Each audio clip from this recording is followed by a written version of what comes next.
Dari 102 pinjol OJK yang terdaftar dan berizin, 65 pinjaman online mengalami kerugian besar, teman-teman. Ini bisa berakibat fatal untuk mereka jika terus-menerus seperti ini. Mereka bisa bangkrut, teman-teman. Simak video ini.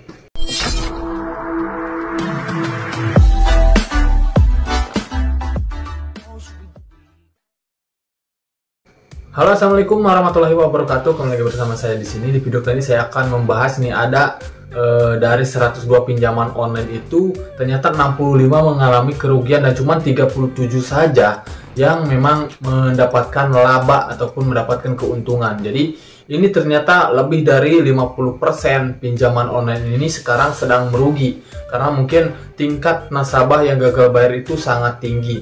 Ini bisa mengakibatkan kerugian ataupun buruk untuk mereka, bisa-bisa mereka itu gulung tikar ataupun bangkrut, teman-teman ya. Oke, sebelum saya bahas lebih lanjut, tentunya yang baru bergabung di channel ini, bantu channel ini untuk menjalankan program bebas hutang. Jadi kawal terus channel ini untuk menjalankan program bebas hutang. Karena program ini ditujukan untuk membantu nasabah yang terlilit hutang, yang terjerat di aplikasi pinjaman online, tentunya dari penghasilan channel ini ya.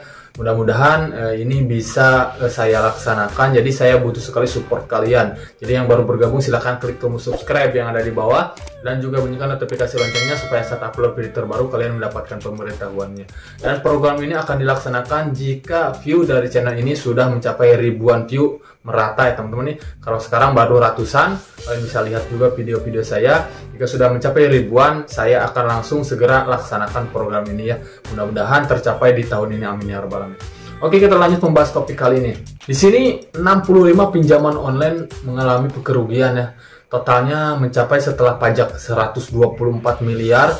Jadi memang kerugian ini benar-benar karena banyak sekali nasabah yang gagal bayar. Tapi menurut saya jika kalian memang tidak sanggup bayar, lanjutkan saja gagal bayar kalian, karena biarkan mereka rugi pun tidak masalah, karena memang pinjaman online ini benar-benar sebenarnya menyengsarakan masyarakat. Tapi di sini saya pantau ataupun saya lihat OJK ini masih peduli sama yang namanya pinjaman online ini, bukan perusahaan pinjaman online, karena mungkin ya pinjol ini tentunya ada pemasukan untuk OJK itu sendiri, untuk pemasukan untuk negara Indonesia kita. Tapi OJK tidak melihat kesengsaraan masyarakat karena pinjaman online ini. Nah, di sini mungkin akibatnya seperti ini. Banyak sekali nasabah yang gagal bayar jadinya, teman-teman. Jadi ini akan merugi untuk para pelaku P2P lending atau pinjaman online ini. Jadi di sini ada 65 pinjaman online yang merugi dan cuma 37 saja yang mendapat keuntungan. Di sini langsung dilansir dari OJK itu sendiri, kan bisa lihat, saya akan tampilkan di samping.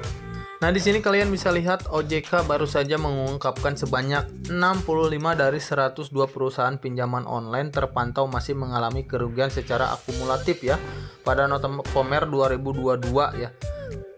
Jadi sampai diterbitkan 3 Januari 2023 rugi setelah penyelenggaraan fintech lending atau pajak penyelenggaraan fintech mencapai 124,34 miliar. Jadi di sini Komisioner Pengawas Industri Keuangan non-bank Bambang Budianto mengatakan rugi industri P2P lending itu utamanya penyebabnya adalah dua hal, yaitu satunya belum efisien penyelenggaraan fintech lending secara umum masih belum efisien. Jadi hasil riset kami menyatakan demikian, untuk itu kita dorong mereka lebih efisien.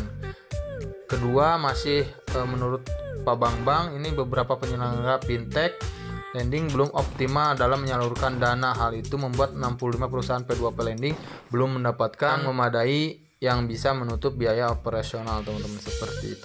Kalian bisa lihat di sini, padahal TKB-nya di sini dari sisi kinerja keuangan penyelenggara fintech-nya menyampaikan tingkat keberhasilan bayar atau TKB 90-nya itu fintech lending naik sebesar 97,17%. Di sisi lain TWP-nya di fintech berada di angka 2,84% saja. Dan kemudian di sini benar-benar sangat kurang sekali dan benar-benar sangat merugi, teman-teman ya.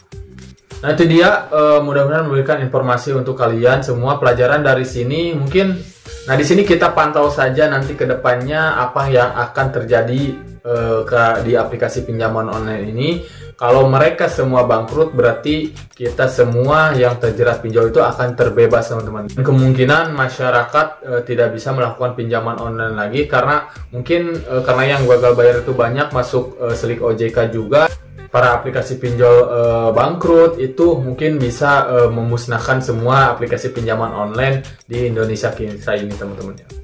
Tidak adanya pinjaman online ini sebenarnya menguntungkan kita semua sebagai masyarakat kecil. Kalau memang kalian mungkin ada pelaku usaha yang butuh pinjaman, kalian pinjam saja ke bank. Kenapa tidak ya teman-teman? Tidak harus ke pinjaman online. Karena pinjaman online ini hanya menyengsarakan masyarakat. Karena masih ada perbankan untuk usaha-usaha di Indonesia ini. Tidak perlu yang namanya pinjaman online, teman-teman. Ini sedikit informasinya, mudah-mudahan bermanfaat ya. Saya pamit akhir kata. Assalamualaikum warahmatullahi wabarakatuh.